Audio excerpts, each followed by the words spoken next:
待たせたなゴミくずども。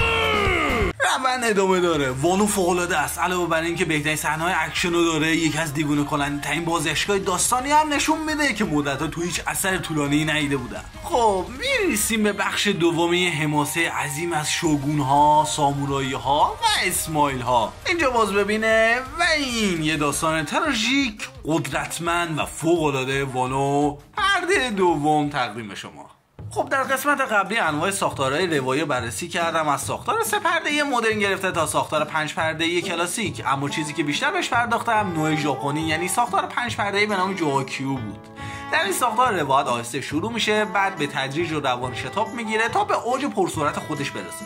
جوکیو هم در ساختار کلی استفاده میشه، هم در ریزترین لحظات اجرا، هر سخنرانی، حرکت یا حتی یه ژست هم جوکیو مخصوص خودشو داره. و یه همون چیزی که برام خیلی جالب بود، فرهنگ ژاپن حتی در هنرهای رزمی هم ازش استفاده میکنه و همین باعث میشه کاملا مناسب یه داستان شونن باشه، داستانی درباره مبارزه. به بیان دیگه هر کدوم از این 5 پرده نه تنها شتاب درونی خودشونو خواهند داشت، بلکه حتی صحنه‌های درونشون هم از جمله مبارزه هم از همین ساختار پیروی میکنن و یه خیلی جذابه.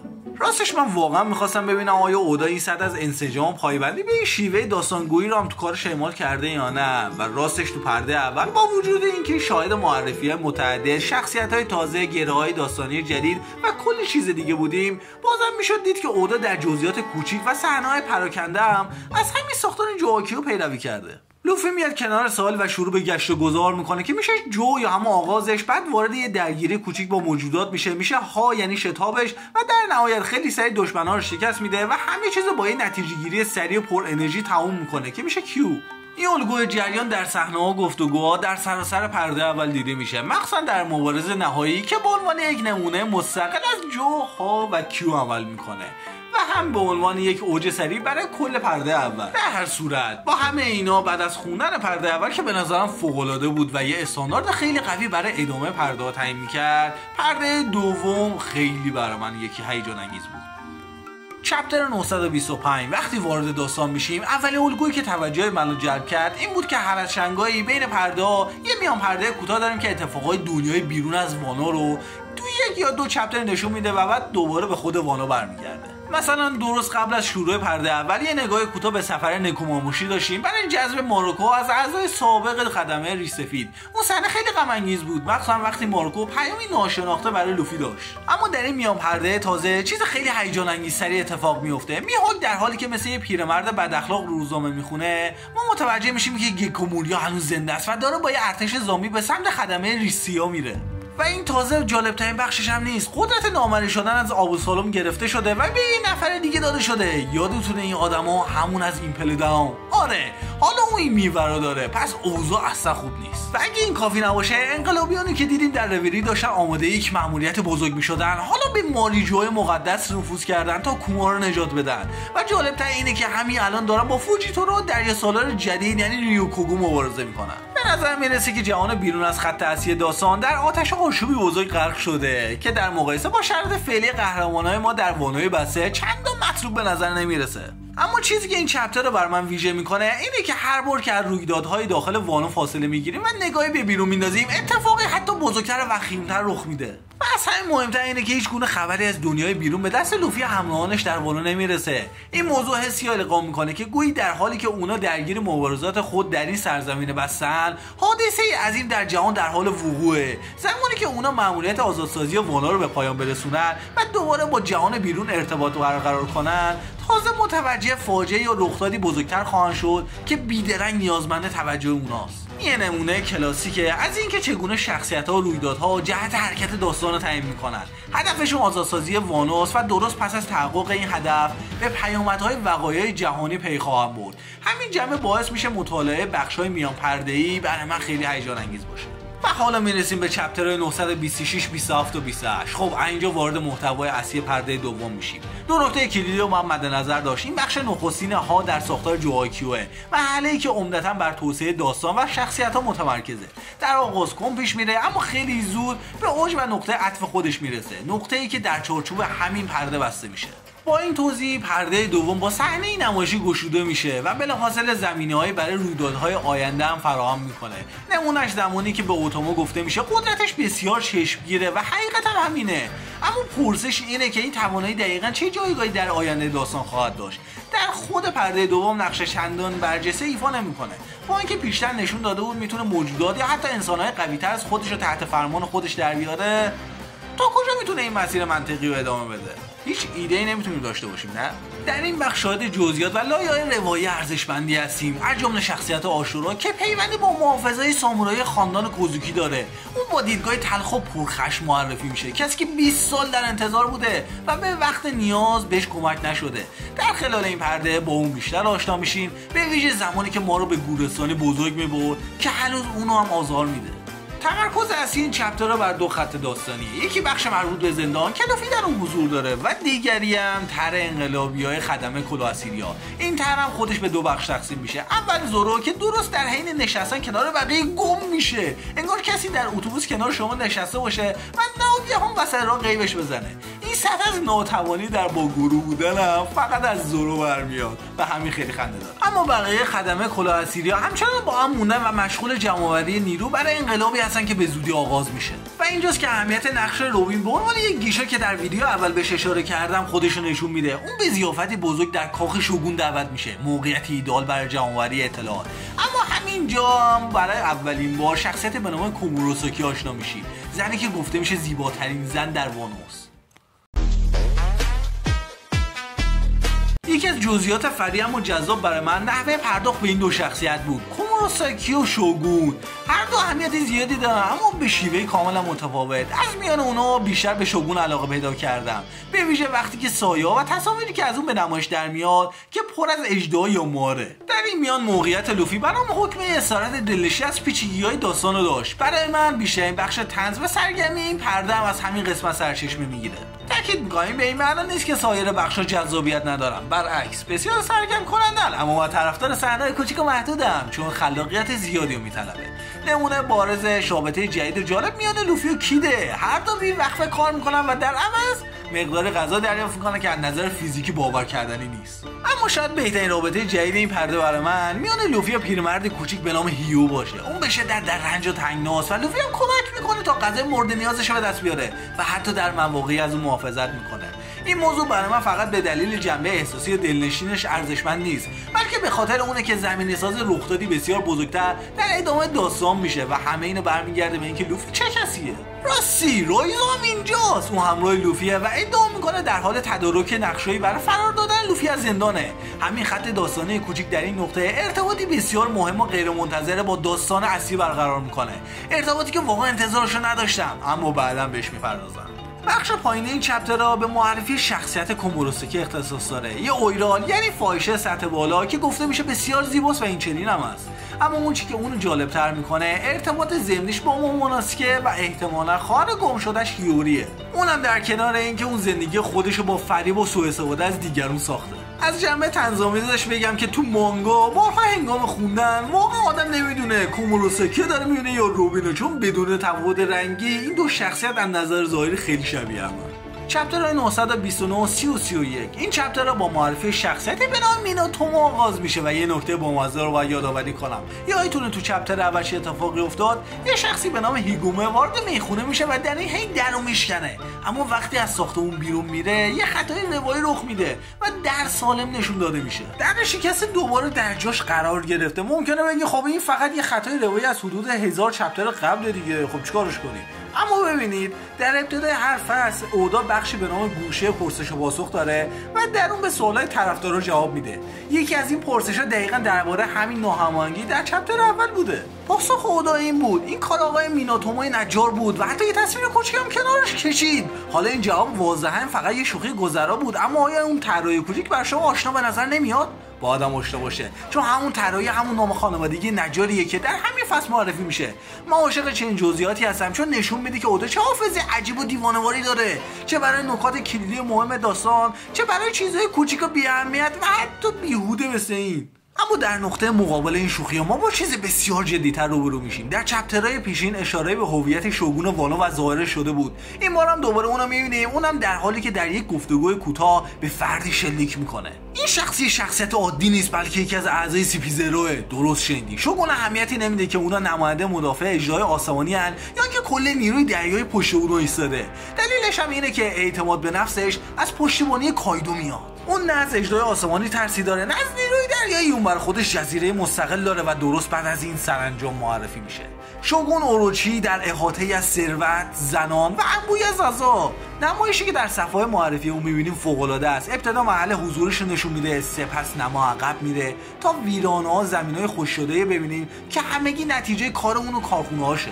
راستش رو بخوایم من واقعا از این شخصیت لذت بردم. طراح حضور کلیش منو یاد شاواپولو انداخت، ولی این بار یه نسخه بهتر و بهبودی یافته‌اش. اون به واسطه اتحادایی که داره تهدید جدی به شمار میاد و علاوه بر همه اینا قدرت‌های بسیار جالبم داره که به زودی دربارش بهتون میگم. خب در این نقطه باید اشاره کنم این آرک بخش زیادی از زمانش رو روی دو شخصیت متمرکز میکنه. اول زورو که باید تا الان حسابی باهاش آشنا باشین، و دوم فردی چابلوس عجیب به نام یاسو. اون زورو رو به دهکده‌ای به نام ابیزو میبره. راستش در ابتدا زیاد به این شهر یا این شخصیت توجه نکردم و فکر نمی‌کردم نقش خاصی در داستان داشته باشه. این شهر مثل بقیه وانو فقیر و ویران شده است، با این تفاوت که مردمش همیشه میخندن و شاد به نظر میرسن، فارغ از شرایط وحشتناکی که دارن. در این مقطع زورو اون نوعی نگرش فلسفی مشترک بین مردمان میبینه، اما هرچی داستان جلوتر میره حقیقت تاریک پشت این دهکده چیزی جز وحشت و وحشتناک بودن نیست. خب هنوز با من این دیگه نه عالیه، چون از اینجا به بعد داستان به شکل جدی وارد اوج میشه. وقتی صحبت از اوج میکنم باید بگم یه بزرگواری وارد صحنه میشه. بیگمان اینجاست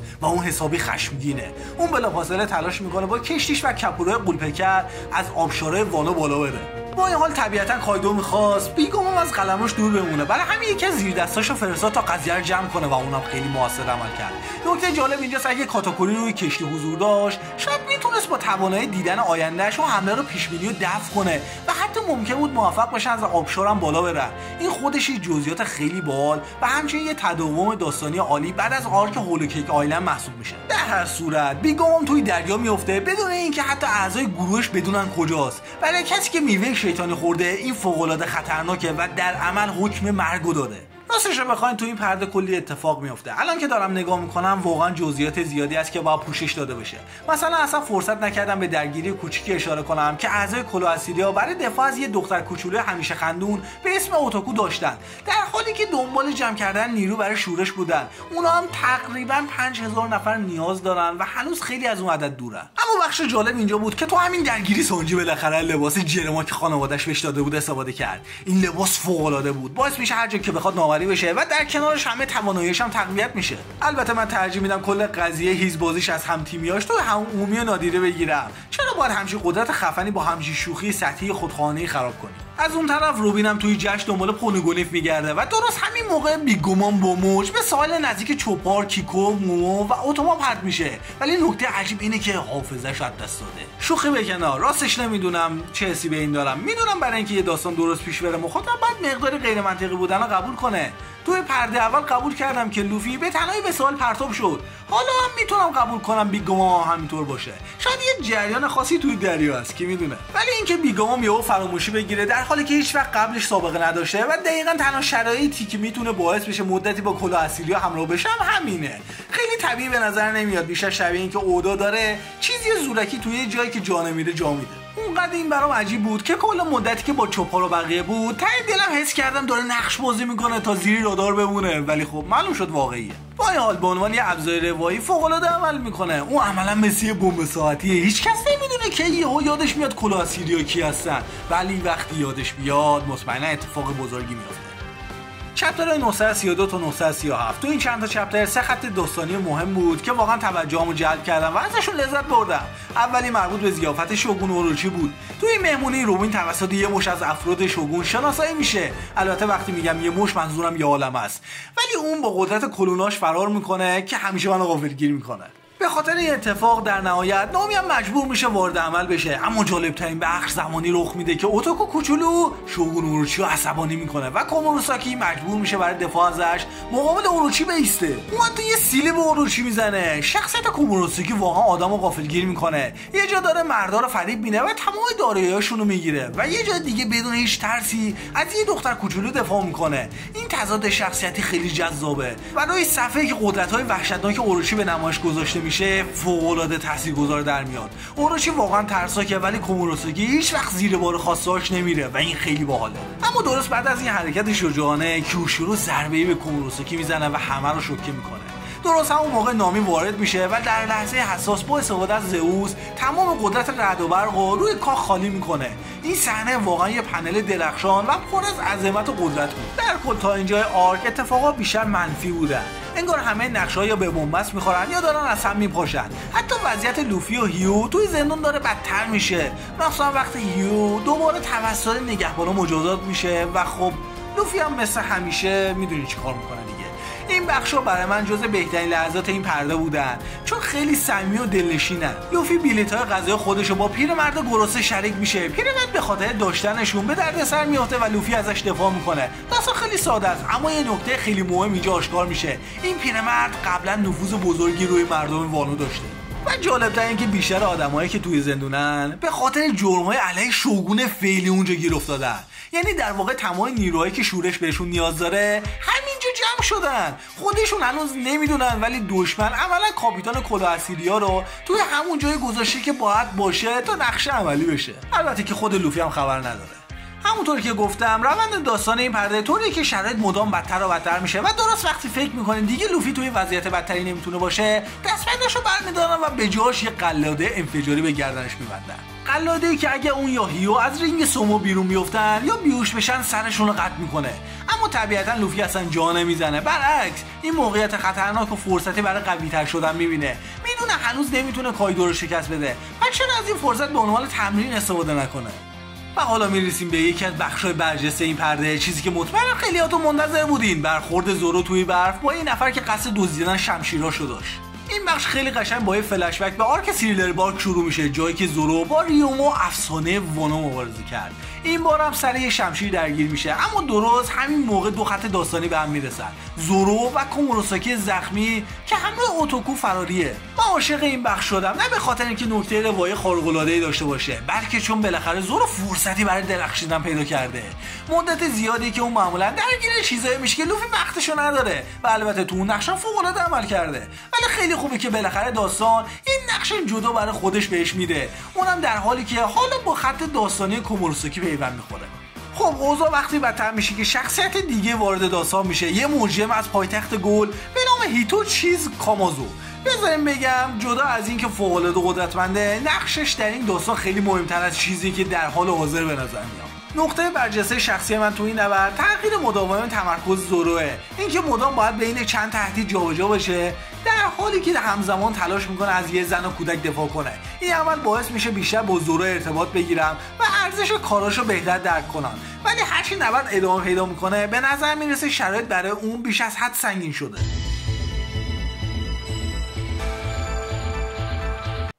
فوق‌العاده بود، به معنای واقعی کلمه دقیقاً سبک زوروه. داریم درباره کسی حرف میزنیم که حاضر شد پاشو قطع کنه تا توی لیدرگاردن خودش آزاد کنه. استفاده از همین رویه بی‌پروا برای غلبه بر حریف به نظر من انتخابی درخشانه و این نبرد توی انیمه‌اش جایی که با انیمیشن فوق‌العاده پویا و تاثیرگذار کل نبرد به سطحی بالاتر ارتقا پیدا میکنه.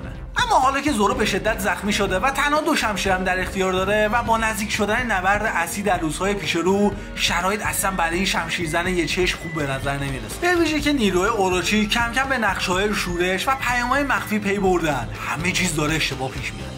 چپتر 938 تا 945. 光月桃之助、私は妹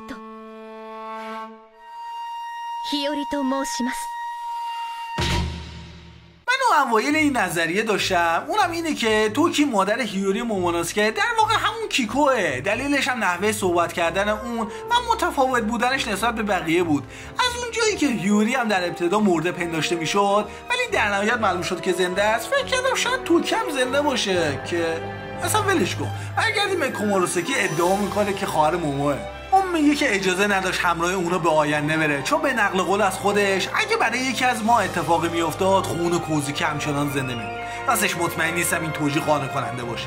اونا در ساختمونی در حال سوختن و پر از دشمن بودن. البته اون یه راه فرار داشت. کاواماتسو اونو نجات میده و تا 13 سالگی از اون محافظت سرپرستی میکنه. میگن که اون یه سامورایی قدرتمند بوده و دقیقاً همون فردیه که در سلولی زندونیه که هرگز نباید درش باز بشه. و همون جایی قرار داره که لوفی هم اونجاست. ظاهرا 9 سامورایی مهم وجود دارن و این که بسیاری از اونها یکی یکی ظاهر میشن و خودشون رو نشون میدن اینو خیلی جالب میکنه. اما در عین حال شورش نیاز به بازنگری داره، چون همین حالا روسا پایتخت پر شده از افرادی که کسایی که خالکوبی هلال ماهو دارن که نشونه حمایت از شورش رو دستگیر میکنن. در همین زمان مردی وارد شهر میشه، همون کسی که زورو رو به ایبیسو راهنمایی کرد. اون همراه با بقیه اعضای کلاه اسیریاست. اونا به این فکر میکنن که چه راهی میتونه دوباره توجه رو از اونا منحرف کنه تا مزیتی به دست بیارن. در نهایت ایده خاصی پیدا نمیکنن، اما بیشتر درباره این مرد میفهمن. اینکه تمام دارایی‌هاش رو به اهالی روستا میبخشه و در واقع پدر اوتوکوه. اون خستگی ناپذیر برای رفاه روستاش و مراقبت از دخترش تلاش میکنه. یه نمونه عالی از مهارت‌های اوداست. اون کاراکترهایی که در نگاه اول بیشتر به عنوان شوخی و فرعی دیده میشن دوباره معنا میبخشه و لایه‌های تراژیک پشت لبخند همیشگی اونا رو آشکار میکنه. برگردیم به زندان، جایی که صحنه فوق‌العاده در حال رخ دادنه. لوفی با نگهبان‌های مختلف میجنگه. مشکل اصلی در اینجا نه توانایی لوفی نیست، بلکه ضعف هیوه. اون اعتراف میکنه نمیخواد باری بر دوش لوفی باشه. در همین لحظه لوفی از هاکی مشاهدهش استفاده میکنه تا با دیدن آینده هیو رو از ضربات دشمن دور کنه. این ترکیب غیر معمول اما شگفت‌انگیز از کار تیمیه. جالب‌تر اینه که هیو با دیدن این قدرت و شنیدن این نام هاکی متوجه میشه این همون نیروی نامری در وانوه که بعدها به نام ریو شناخته میشه. اون قول میده این قدرت رو به لوفی بیاموزه، قدرتی که امکان وارد کردن آسیب بدون تماس مستقیم رو فراهم میکنه. این موضوع از چند جهت فوق‌العاده است. اول اینکه کمی رنگ و بوی محلی به وانو اضافه میکنه، درست مثل پول خاص این کشور. دوم بیشتر بر این ایده تاکید داره که وانو یه ملت منزوی و جدا از بقیه دنیاست. اما مهمتر از همه و هیجان انگیزترین بخشش اینه که حالا لوفی استاد فعال داره، چیزی که با توجه به مبارزه قبلیش با کایدو به شدت به اون نیاز داره.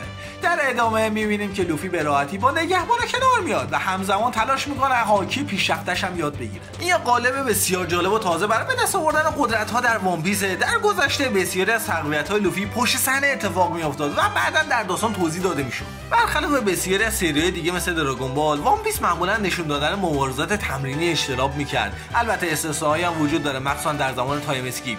اما مبارزه با کاتاکوری به طور جدی ایده رو مطرح کرد که لوفی در دل نبردها و با تطبیق دادن خود با شرایط قدرت‌های تازه‌ای رو یاد بگیره. و این روند دقیقاً همینجا ادامه داره. هیو سوار لوفی شده در حالی که اون داره دشمنان رو یکی یکی شکست میده. این صحنه به طرز شگفت‌انگیزی خنده‌دار و یکی از بخش‌های سبک و شیرین این پرده است. تا زمانی که نینجای کله درشت یعنی رایزا ظاهر میشه. اون استادانه در زیر بدن کاریبو پنهان شده بوده. بله، همون کاریبوی معروف آرک شباندی. حالا اون بازگشته و ظاهراً تغییر کرده و در حین اعلام این موضوع قیافه عجیبی هم به خودش میگیره. البته همین برای تحت تاثیر قرار دادن لوفی کافیه، چون لوفیه دیگه. اما نکته‌ای که این صحنه رو به یاد موندنی میکنه روشن شدن حقیقت برای هیوه. اینکه مومونوسکو و سامورایی‌ها زنده‌ان، شورش همچنان زنده است. این موضوع اهمیت بسیاری داره، چرا که هیو فاش میکنه تقریبا همه زندانیای اونجا به دلیل مخالفت با اوروچی زندانی شدن و اگه این حقیقت آشکار بشه عملاً یه ارتش بالقوه در اختیار خواهند داشت. با شنیدن این خبر و یادآوری گذشته هیو، جرقه امید دوباره در وجود شعله‌ور میشه، امیدی که در سراسر اون زندان پخش میشه. البته این تا موقعی که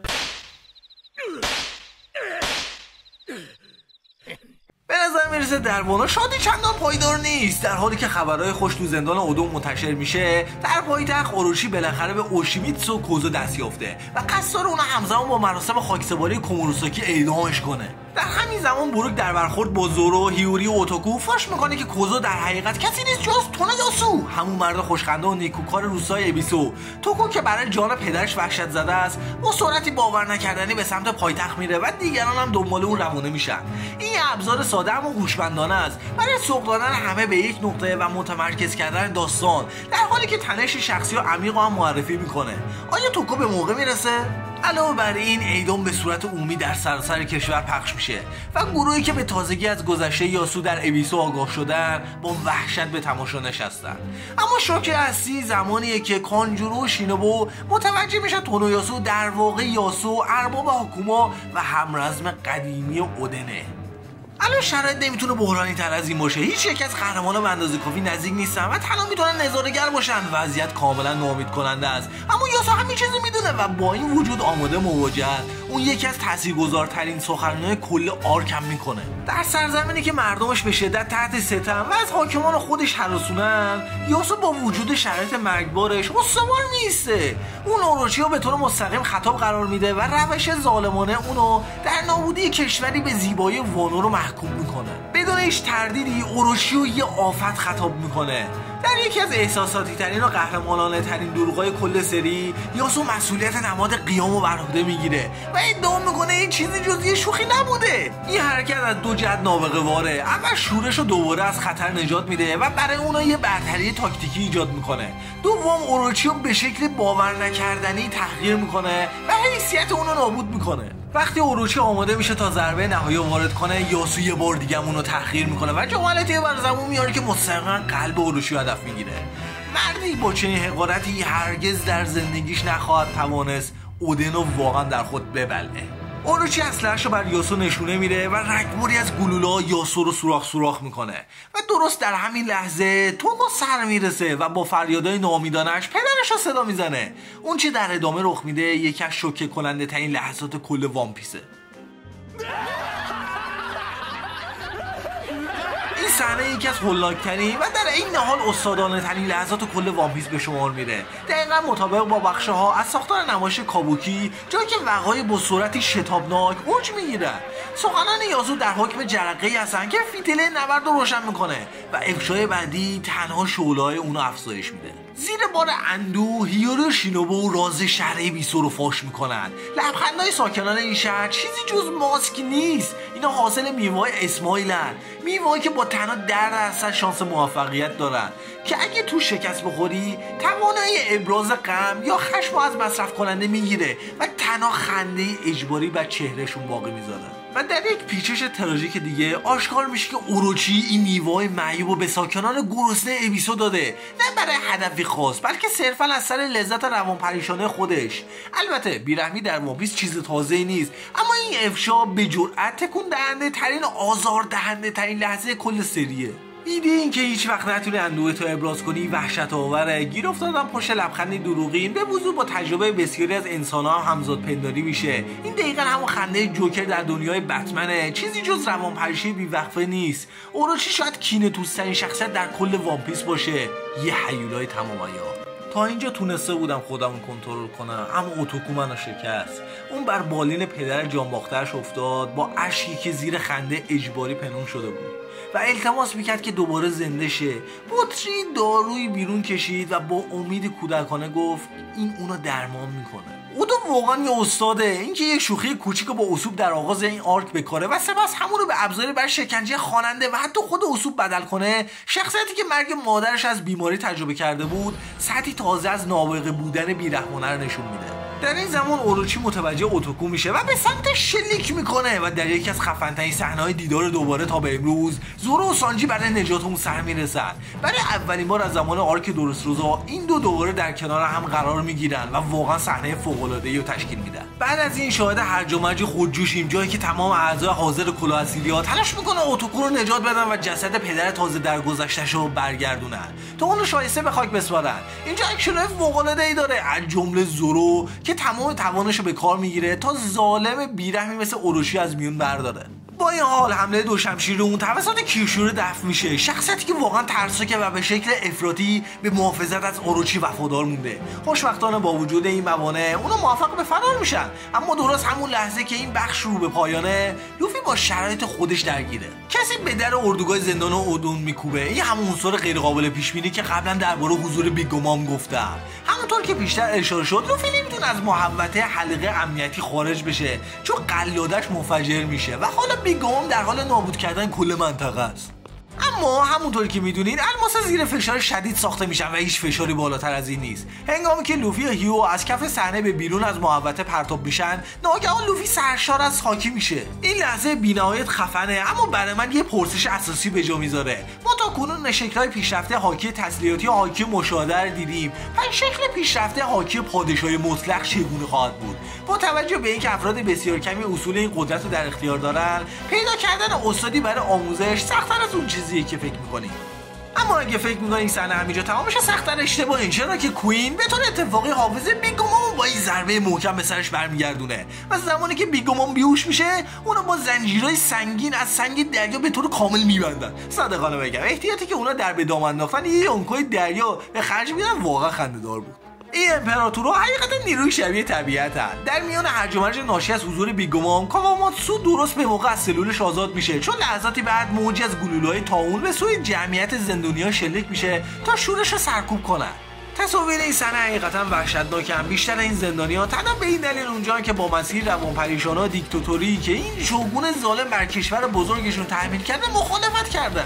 این ماجرا باعث شده یکی از خدمه کید به همون سرنوشتی دچار شه که اهالی روستا ابیسو شدن. از طرف این برمانه پیچیش داستانی هم عالی عمل میکنه، چون این شخص دقیقاً همون قاتلی که در برف به زورو حمله کرده بود. این موضوع همچنین توضیح میده که چرا کید از کایدو اونقدر متنفره و چرا وقتی رو در روی لوفی ایستاد قسم خورد که خودشون رو نابود کنه.